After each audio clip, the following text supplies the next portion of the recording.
Como todos os seres vivos, as cidades também nascem, mas dificilmente morrem. Pelo contrário, crescem e se fortalecem cada vez mais ao longo dos anos.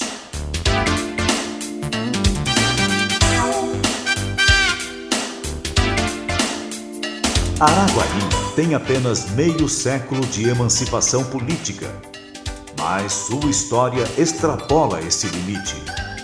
Antes de ser Araguaína, se chamava Lontra e pertenceu ao município de Boa Vista do Tocantins, hoje Tocantinópolis.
Aqui você está longe de imaginar o movimento que tinha aqui naquela beira de rio. Barco descendo e subindo de Belém, descendo para Belém, subindo de Belém para aqui. Isso durante o dia era um movimento mais terrível do mundo. Era o centro comercial da região, isso aqui. Toda a vida da região, ela se atava à beira do rio. Era quando chegavam os barcos, todo o movimento, as balsas. Todo o trânsito nosso de Porto Nacional a Belém, era tudo pelo Tocantins. A alegria da cidade era o rio, era o transporte do rio. Tinha balsa que descia de lá de onde hoje talvez seja a capital Palmas, Porto Nacional, tudo feito de Buriti, né? Que descia, era uma verdadeira casa, com fogão, com tudo. Ali tinha galinha, ali tinha porco, ali tinha farinha, ali tinha tudo. Descia, chegava aqui, encostava, às vezes Carolina, quando vendia tudo lá em Carolina, desmanchava tudo lá. Os Buriti eram usados para fazer cerca, né, de quintal, e aqui, quando chegava aqui, também desmanchava e os feitos voltavam. É viagem de 2, 3 meses, 4 meses, sei lá. Boa Vista, sob o bastão, podemos dizer assim, de Padre João, ouviu? Ficou sendo o centro ouviu? Religioso, político e cultural, ouviu? Desta região. Ele projetou Tocantinópolis, Boa Vista, no cenário do Estado e nacional. Ele era radical em religião, essa coisa toda, e político, mas em questão política, mas ele era um homem de visão. Nós éramos conhecidos aqui como um centro educacional por excelência, e tudo isso foi de fruto plantado pelo Padre João. Eu fui batizado pelo Padre João, isso lá em 1945. Eu nasci em 40. Então, e o Padre João morreu em 47. Então, eu ainda me lembro bem da figura dele. Era uma figura realmente marcante, era a figura símbolo da sociedade. Então, tudo girava em torno da presença do Padre João. Ele era a figura religiosa, a figura da igreja, mas era, sobretudo, o grande pai, o grande líder político, o grande protetor do seu povo, dos seus liderados.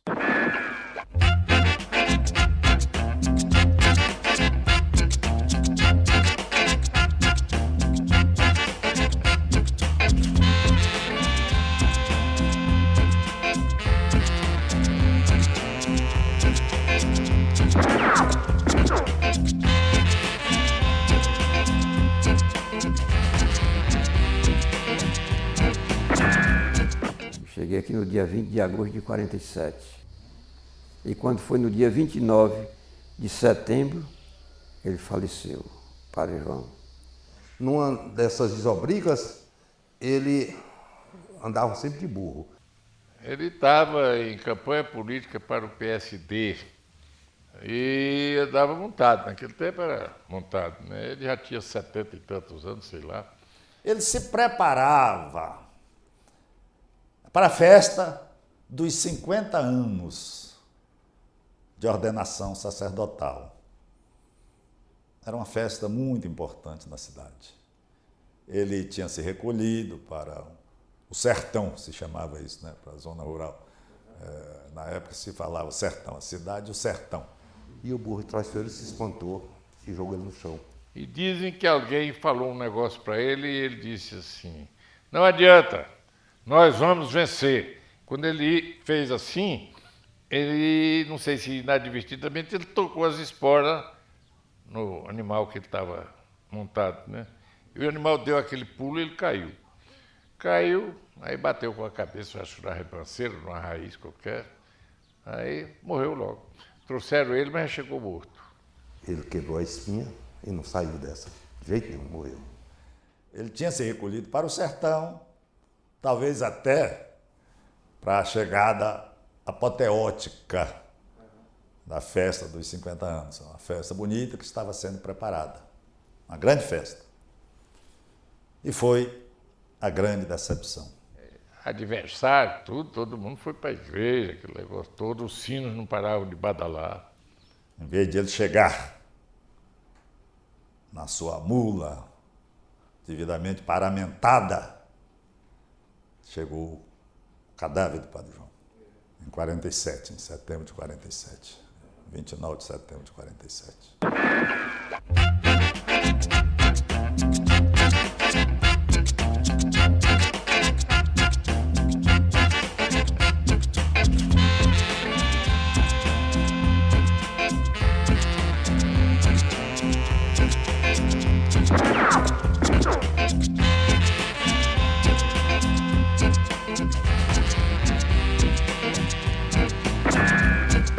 Ele ficou conhecido como Cônego João Lima. Cônego João Lima. Cá no meu pensamento, tinha que existir uma praça na Cidade Velha, aonde ele resistiu. É o que não tem uma estátua. Em Araguaína, que foi município daqui, o Rio foi emancipado praticamente daqui, porque ele era município de Filadélfia, eu vou falar de Filadélfia era distrito de Tocantinópolis. Quando Filadélfia foi emancipada, lá ficou Araguaína no município de Filadélfia. Aí depois emancipou-se de Filadélfia. Araguaína homenageia bem mais. Avenida Cônego Lima. Cônego João Lima. A avenida mais importante da cidade. Aquela foi a avenida de entrada. E eu acho que hoje é a avenida mais importante ainda. Pelo menos ela representa a história de Araguaína. Era uma avenida de areia comprida, tinha uma igrejinha lá no fim, bem no fim da avenida. Tem um pedacinho de rua, que talvez dê uns 200 metros, que tem o nome de Padre João. Eu me bato muito justamente por isso. Preservar o passado. Tem muita gente que não dá valor ao passado. Mas sem o passado, não tem o presente. E, consequentemente, o futuro fica comprometido. E os novos políticos, aquilo que eu falei ainda agora, tiveram o propósito de estraçalhar a história e a memória de Tocantinópolis. Simplesmente isso. Não tem arquivo de nada. O fórum foi queimado 3 vezes. Na segunda revolução, acabou tudo. As casas foram destruídas, a cidade foi destruída. Há pouco tempo foram queimados os arquivos do fórum. O registro imobiliário lá, ele vem, quebra a sequência e depois continua.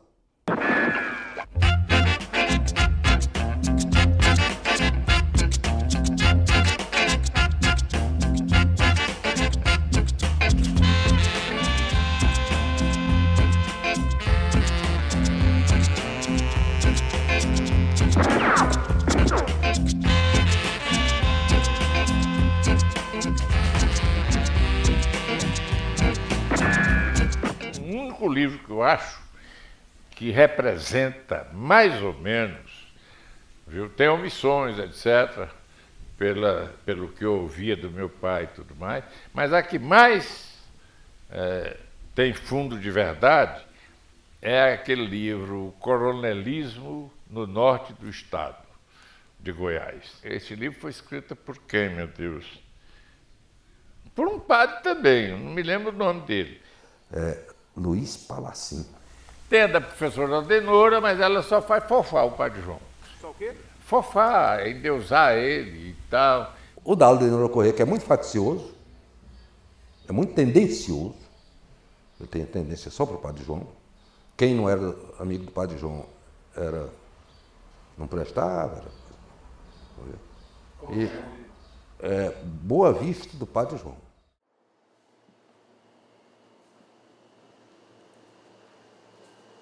Boa tarde, amigo. Boa tarde.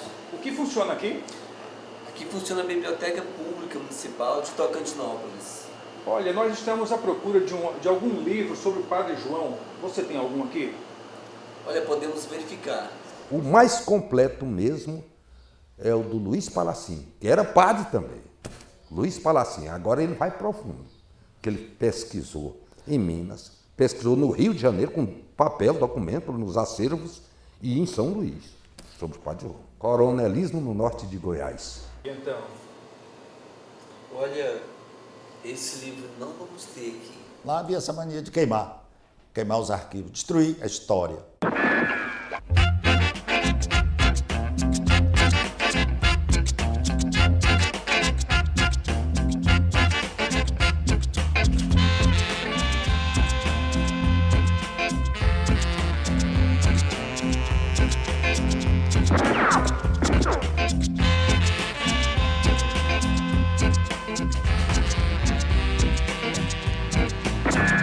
O Padre João, viu, depois de ordenado, ele ficou lutando para vir embora para Tocantinópolis, para a terra dele.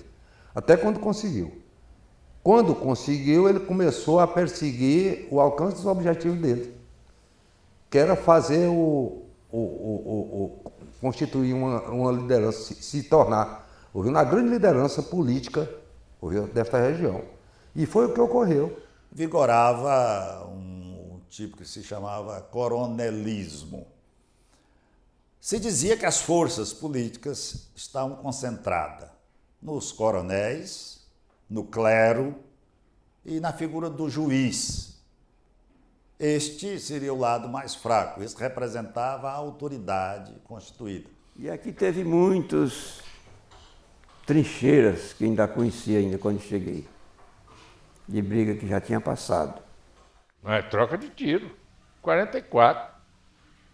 Todo mundo andava armado, rapaz, naquele tempo. Eu ainda andei armado aqui muito tempo, a população toda, todo mundo andava aqui, era bacana andar armado. O papai, na oposição, ele chegou a ter uma média de 30 rifles Papa Amarelo, 44, no campo lá da casa, montado, no caso, para se defender.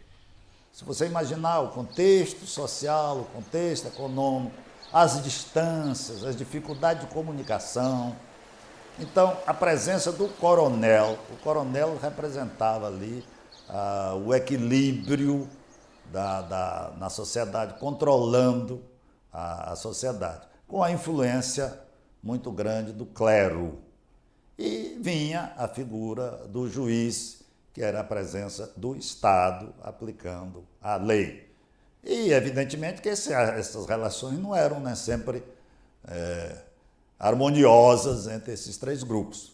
De um modo geral, os coronéis não se entendiam com o clero e, muitas vezes, com a autoridade do juiz. Ali morreu muita gente. Viu? Os dois grupos, o do Padre João com o outro, do Leda, sei lá, né? Mas isso foi muito antes do meu tempo. O Padre João terminou encarnando a figura do coronel e a figura do clero, e que terminava a presença do Estado sendo mais fraca. A presença do juiz era mais fraca. Aquela igreja foi construída mais como fortaleza. Hoje ela está desvirtuada. Porque um bispo que veio aqui, Dom Cornélio Chiquizini, esse bispo reformou e tirou aqueles buracos que tinham. As paredes delas eram dessa grossura. Aquilo ali era mais como fortaleza. para os rifles do Padre João, lá dentro, de dentro para fora. Você não achava o padre ser um revólver, ser uma arma, não, rapaz. Teve atentado contra ele aqui, tudo mais, tudo foi por isso, causa por isso. Mas ele, para manter o poder, ele tinha que ser forte. O cara que era contra ele, ele mandava eliminar, rapaz. O Leão Leda era figura muito importante, líder político de muita projeção no Maranhão, região de Grajaú, que era uma região. O Grajaú era uma cidade polo, como Pastos Bons foi, que tudo lá veio de Pastos Bons, chegou a existir a República de Pastos Bons. Grajaú era um centro de irradiação de cultura naquela época e de religiosidade. Começou como a Chapada, chamada Chapada, tá entendendo? Nos Pastos Bons, porque hoje tem uma cidade de Pastos Bons, mas o Pastos Bons naquela época não era a cidade, era a região dos Pastos Bons, tá entendendo? Tinha os Pastos Bons e tinha o Sertão Maranhense, que era aqui. Havia, de um certo modo, uma ideia de separação do interior do Maranhão com o litoral. O litoral era um outro estado. O sul do Maranhão, aquela região sul do Maranhão, havia uma diferença muito grande, como sempre existiu entre o norte de Goiás e o sul de Goiás. O norte de Goiás era vinculado à região do sul do Maranhão e essa região do Pará, de Marabá e Conceição, que eram as cidades polo do outro lado, e Grajaú, de um certo modo, Carolina, eram as cidades polo do outro lado. E Tocantinópolis ficava espremido no meio. Havia ali separando bem nitidamente, que foi a razão de ter mantido essa divisão em Goiás, o Araguaia e o Tocantins. Isso aqui era a capitania do Maranhão. Tudo isso era a capitania do Maranhão. Isso aqui, pô. Mas aí, Goiás estava reivindicando isso para aqui. Viu? Não, capitania do Grão-Pará. Não era do Maranhão. Aí o Maranhão estava reivindicando e Goiás também reivindicou. Leão Leda era líder de projeção por reveses políticos no Maranhão. Ele resolveu vir para Boa Vista. Ele queria liderar a região inteira aqui, para ficar sob seu mando, seu jugo. Tá entendendo? E com isso ele despertou a ira de muita gente. Viu? E não aceitaram essa liderança dele. Viu? Aí começou o conflito, né? Na realidade, era uma disputa de poder, né? Era um coronel defendendo o seu território contra o outro coronel de fora que queria tomar, né? Isso, resumidamente, seria isso. Mas tinha esse substrato político da luta que ele, na realidade, queria. Ele queria ser líder no Maranhão, mas protegido aqui num solo que na época era de Goiás, do norte de Goiás, bem distante do poder central. Esse desejo, essa sede, essa ânsia, foi protagonizado no começo por Leão Leda, mas depois foi encampado por todo mundo. Ainda hoje o pessoal daqui dessa região é louco para transformar isso aqui no estado, o Maranhão do Sul. Então queria-se fazer um estado nessa região, que a criação do estado do Tocantins terminou abortando, voltando o projeto para as divisas naturais, Araguaia e Tocantins.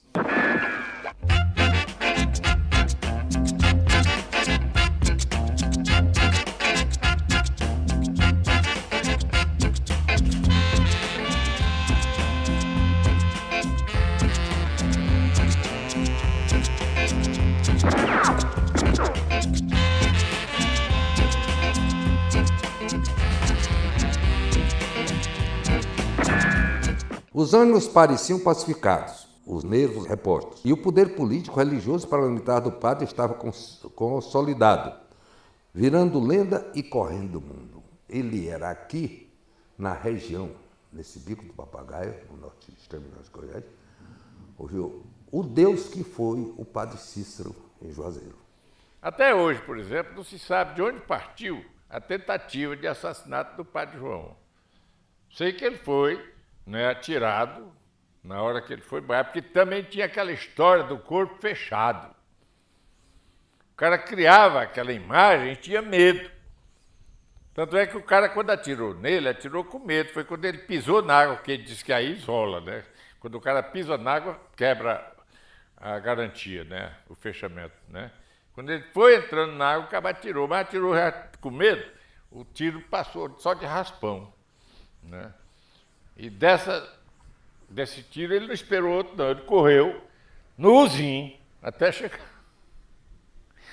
chegar no coisa. Naturalmente, é claro que ele deve ter mandado matar esses caras, que ele cismou que tinha sido, não é?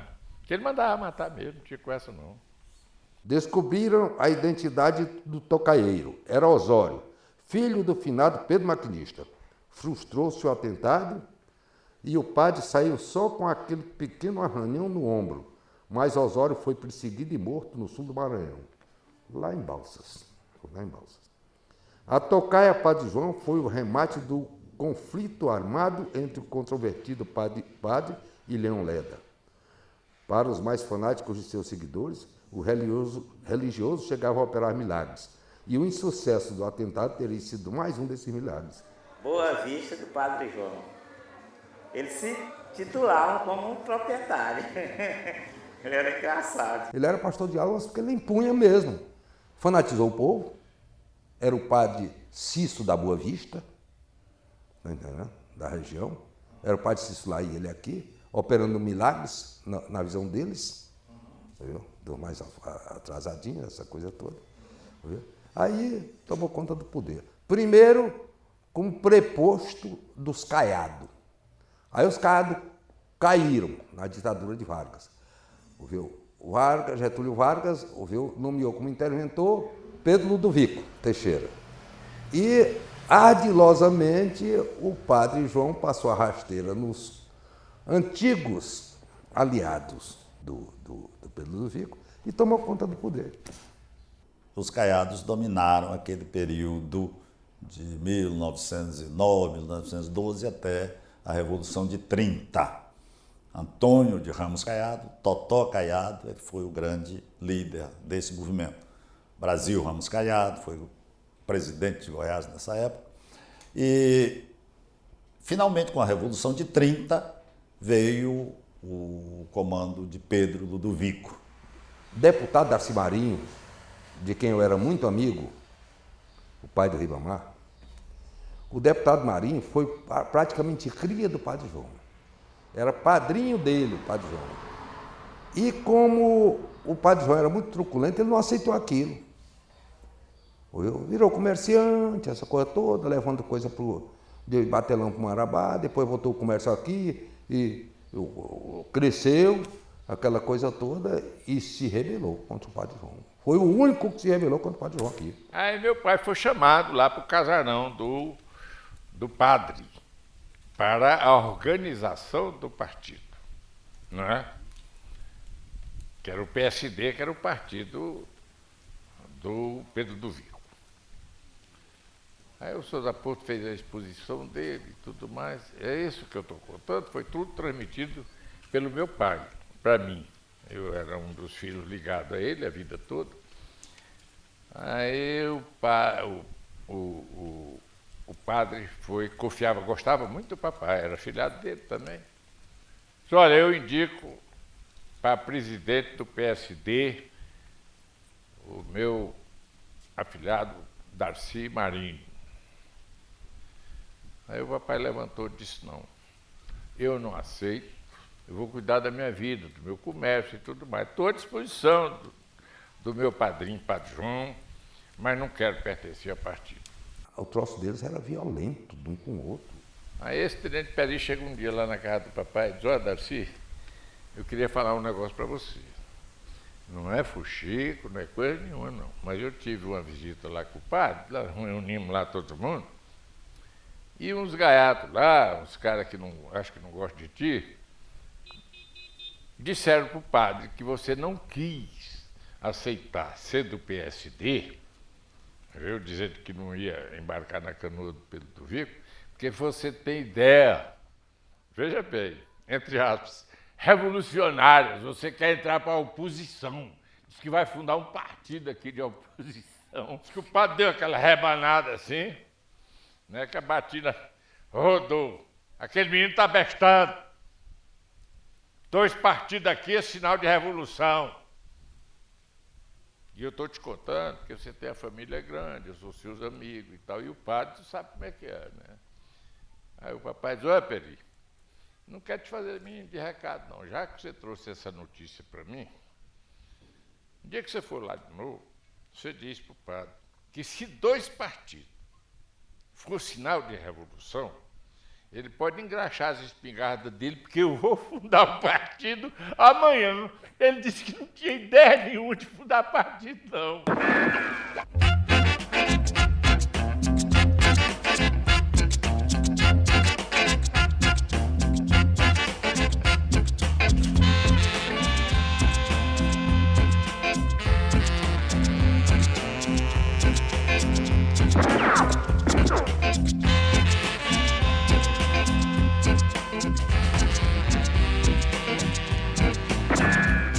Meu avô foi eleito, né, através do voto, prefeito.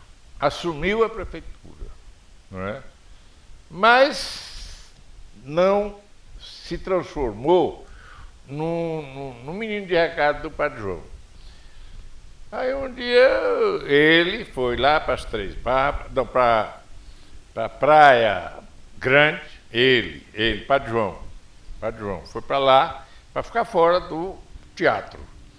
E entrou aqui os jagunços dele, que era o Pedro Cearense e tal, vários, tudo com rifle, com punhal, com aquele troço, tudo acompanhado de uma quantidade X de índios, que eu não me lembro bem.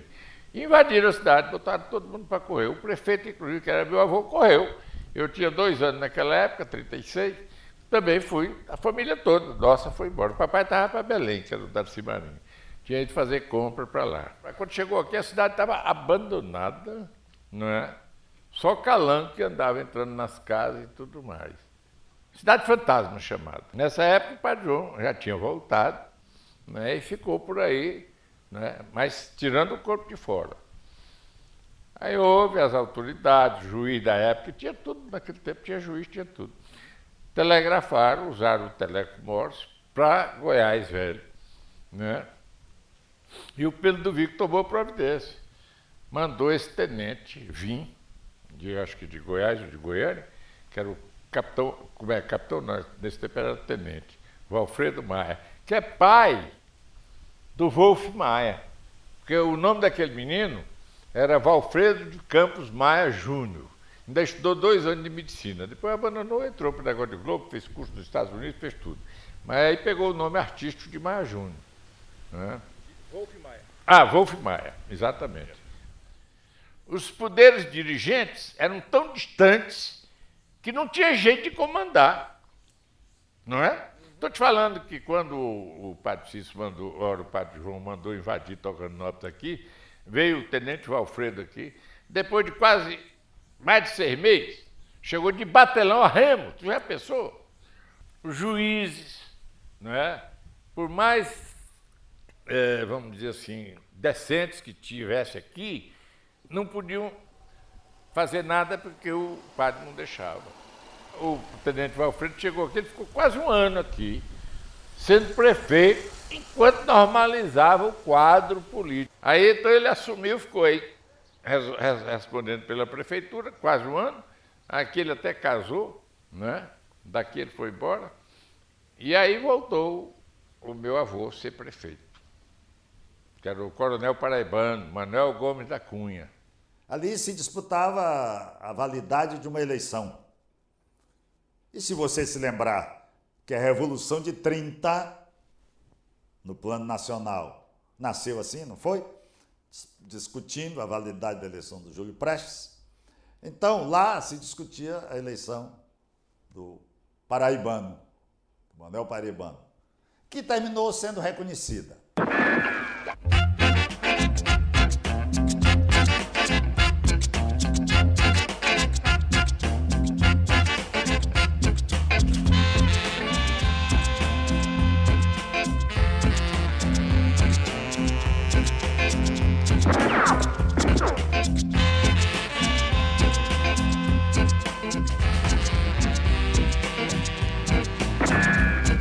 João mandava, mas ele não foi só um desastre, não.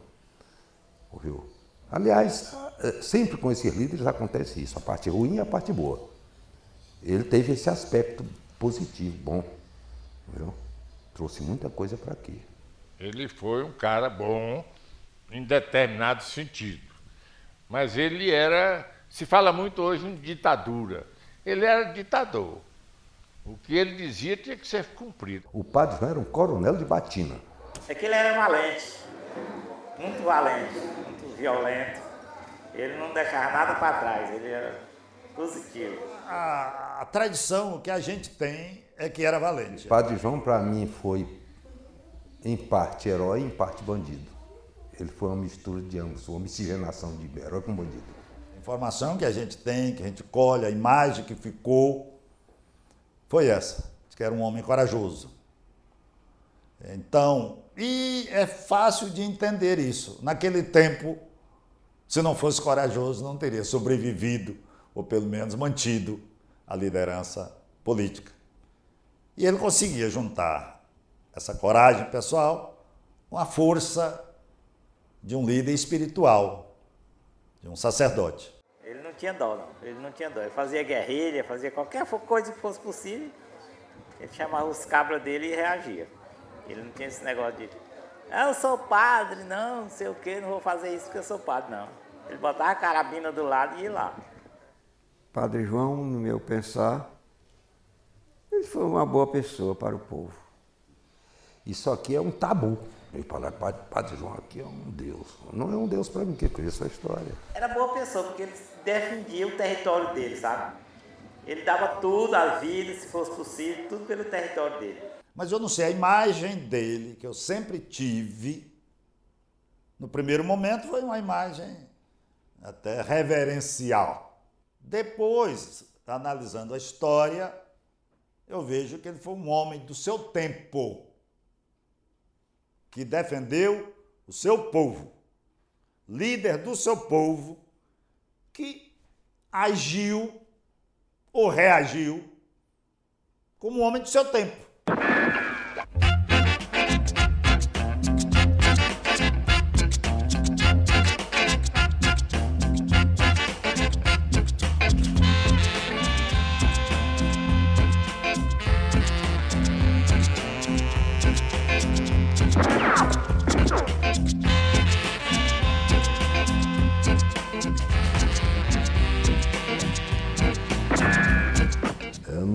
Eu não sei nem qual era a ideia do Padre João a respeito de prostituição, porque ele tinha raiva da mãe dele, porque era filho natural, e até desterrou ela daqui, e era o protetor dessas prostitutas aqui. Era uma incongruência danada. Ele nunca causou assim diferença da população para elas. Ele tratava sempre elas como gente. Sempre foi a educação dele que ele deu para elas aqui. Nunca proibiu elas ser prostituta, nunca proibiu elas participar da igreja. Praticamente ele nunca proibiu elas, recriminou elas em hipótese nenhuma. Aqui existia o cabaré da Maria Rosário. Ele é protegido, ninguém mexia com esse povo, não. Viu? Tudo era amiga dele. Ele exilou a mãe dele, porque ele era filho natural, filho de uma prostituta, tá entendendo? E não queria que ninguém... Tinha a noite delas, no dia. Tinha a noite delas. Noite da Maria do Rosário, por exemplo. Já sabia que era dela com as prostitutas dela. Noite dos comerciantes, noite das prostitutas, noite das congregações, noite dos barqueiros, noite dos juízes, tinha noite do Coração de Jesus, que era especial. Não, ele foi um camarada de visão em várias coisas. Aí pode até ser, eu não sei por que essa incongruência, mas é um ponto positivo na vida dele, porque naquela época que os padres eram um fanatismo religioso violento, não admitiam que prostituta, eles não admitiam nem que mulher que não fosse prostituta assistisse à missa sem véu e sem manga na roupa, e ele fazia isso com as prostitutas. Essas prostitutas aqui já endeusavam o Padre João, a Maria do Rosário, lá embaixo. era uma figura polêmica, né? Porque havia uma mistura entre a religião e política.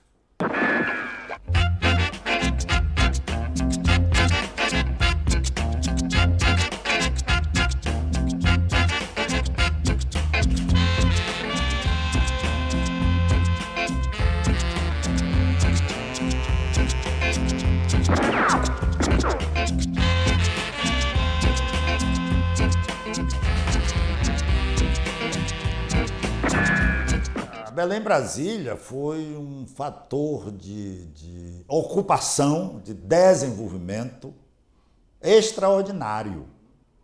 Depois que fez a estrada, apareceram o caminhão aí, dia e noite quebrando, ônibus.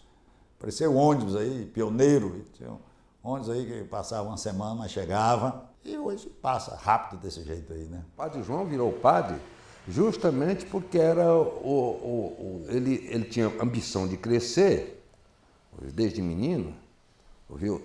Filho, ouviu, de mãe solteira, ouviu? Sem pai, ele só encontrava uma perspectiva, ouviu? Era entrar para um seminário, né, oferecer-se, e eles davam, os padres procuravam essa coisa toda, ouviu? E seguir a carreira religiosa. Foi isso que o motivou. Dizem que a história só pode ser contada 50 anos depois, né? Padre João, visto à distância, foi realmente um grande nome da história de Tocantinópolis.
João de Souza Lima, o Padre João da Boa Vista, era uma figura polêmica, de personalidade complexa, dessas que só os simplórios, na singeleza de seu raciocínio, sabiam entender sem indagações, nem questionamentos.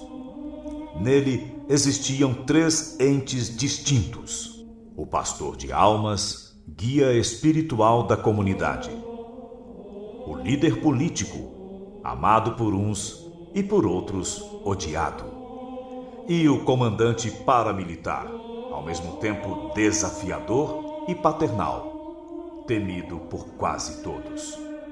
Temido por quase todos. Ele era exatamente isso.